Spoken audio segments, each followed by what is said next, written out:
Hi guys, it's the job of government ministers, be them junior, secretaries of state, the Chancellor or even the Prime Minister, to avoid discussing major policies with the media before delivering a statement to the House of Commons. So Sir Lindsay Hoyle was a tad upset with the Chancellor Rachel Reeves, who's been doing interviews over the last few days, which included comments about changes to the fiscal rules, which will be part of our budget. The Speaker here delivered his statement, but as before, nothing will really happen. Have a listen.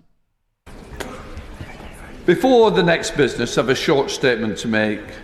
In media interviews last week, the Chancellor announced that she intended to introduce changes to the fiscal rules relating to the funding of day-to-day spending through tax receipts and to the measurement of the public debt.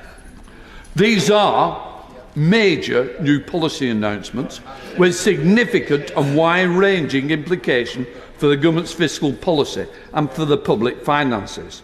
It is evident to me they should therefore have been made in the first instance in this House and not to the world's media.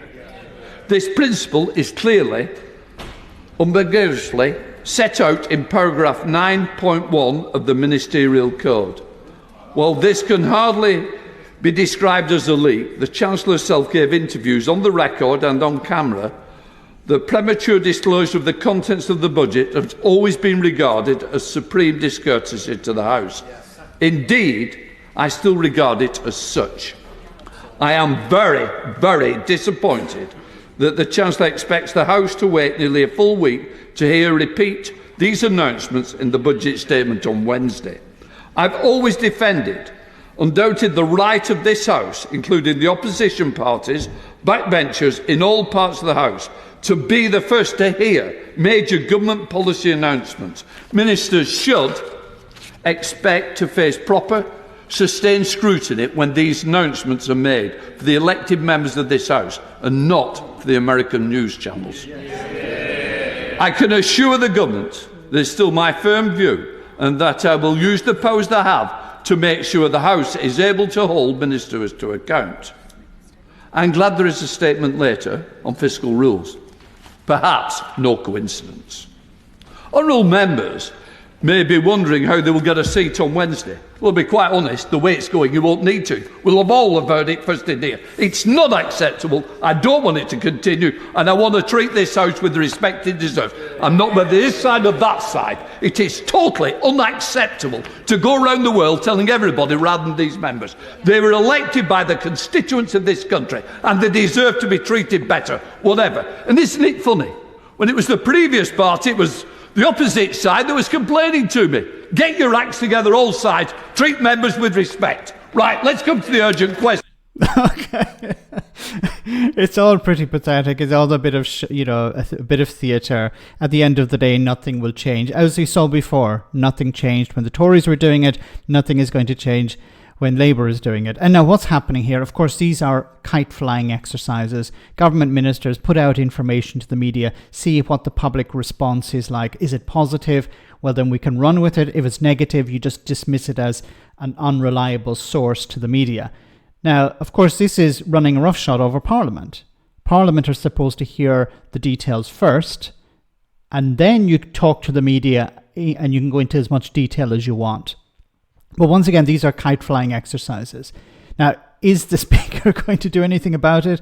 No. He can rant and rave as much as he wants, but nothing is going to change.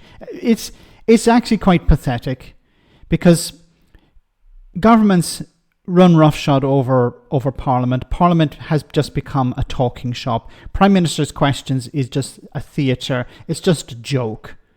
Ranting and raving, people asking questions, those questions are never answered. What is the point of it all? You might as well just have a government who say, this is what we're going to do, and be challenged maybe by the media. Be challenged maybe by politicians on, in a debate or something like that on TV. You might as well do it that way. Come to the House of Commons to deliver a statement and that's it. But it's pathetic. The Speaker has no teeth. He has no way of challenging government ministers. He can't bring people back to Parliament to answer questions. He can't force them to do X, Y, or Z. This is why he ends up, complaining about people wearing a tie or not wearing a tie, or people dressed in a particular way, or people not sitting up straight. That's all he has control over. He has control over nothing else. So is he upset? Probably. Is it a bit of theatre? Of course it is. Because he knows deep down there's nothing he can do about this. It is a problem. It's a massive problem that government ministers and the Prime Minister sometimes, leak stuff to the media or directly speaks to the media and engages in these kite-flying exercises. It's a problem. It needs to stop. Parliament is supposed to be there to scrutinise these things before the media talks about it. But government ministers and the government want to try and see if they can get one over on the other parties. They want to try and see if the public are willing to accept difficult decisions. And if they're not, then they can shut it down. But in order to do so, you need to do it before you deliver a statement to Parliament, because once it's in Parliament, it's part of the record. And you either come back and correct the record or you ignore it later on. Let me know in the comment section, guys, what you think. As always, your comments are greatly appreciated. Thanks a lot.